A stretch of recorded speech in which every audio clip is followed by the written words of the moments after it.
অনেকে বাজারে আসি, অনেক লোক পিছলিয়ে যায়, অনেক লোক পড়ে যায়, কিন্তু জায়গাটা তো মনে করে নিয়ে হয়ে গেছে, বিস্তৃত হয়ে গেছে।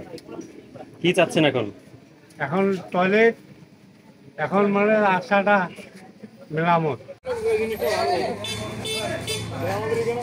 ইউনিয়ন পরিষদের কর্মকর্তা এবং উপজেলা দৃষ্টি আকর্ষণ করতে চাই এবং আমরা এটার আশু সংস্কার চাই। ড্রেন এবং রাস্তার জন্য ভালো থাকে এবং আমরা সবসময় ভালোভাবে বাজার করতে পারি, এটাই আমরা চাই। ম্যানেজার শাখা ব্যবস্থাপক, আমার বাজারের পাশেই আমার অফিস। আমাদের লোকজন লোন নেওয়ার একটা সময় খুব কষ্ট হয়, বৃষ্টি যখন পড়ে এক হাঁটু পানি থাকে, ড্রেনটা নিষ্কাশনের পানির ব্যবস্থা নাই, পানি বৃষ্টি হলে পানি নামে না। ড্রেনটা তাড়াতাড়ি তৈরি করা দরকার আর রাস্তাটা মেরামত করা দরকার। আবার এখানে কিন্ডারগার্টেন স্কুল বাজার আছে, বাজারে হাজার হাজার লোক মা বোন সহ সুন্দরভাবে সুন্দর খরচ করতে আসে। এত বাজার আমাদের ভালো, অনেক কিছু আয়োজন এখানে বাজারে। এখন দ্রুত কাজ করার জন্য আমাদেরকে কর্তৃপক্ষের কাছে যারা আছে, এখানে ইউনিয়ন চেয়ারম্যান থেকে আমার উপজেলা থেকে আইন শৃঙ্খলা বাহিনী সহ এখানে অতি তাড়াতাড়ি কাজটা করা উচিত। আমাদের ড্রেন ব্যবস্থা নাই, ড্রেন যা আছে এগুলো সব নষ্ট হয়ে গেছে, অতি তাড়াতাড়ির জন্য। ধন্যবাদ এনটিভি অনলাইনকে আমাদের দেবীগঞ্জ উপজেলার সোনাহার ইউনিয়নের জনদুর্ভোগ তুলে ধরার জন্য।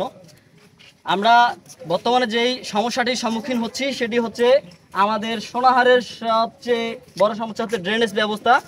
এবং এখানে সামান্য বৃষ্টি হলেই হাঁটু পরিমাণে পানি লেগে যায়।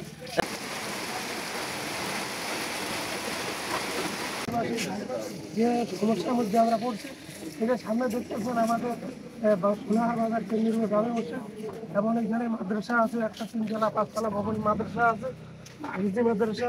এই মাদ্রাসায় প্রায় 550 ছাত্র আছে, শিক্ষক আছে। এখানে এই বড় মসজিদ আছে, এই মসজিদে প্রায় 1000-1200 লোক নামাজ পড়ে।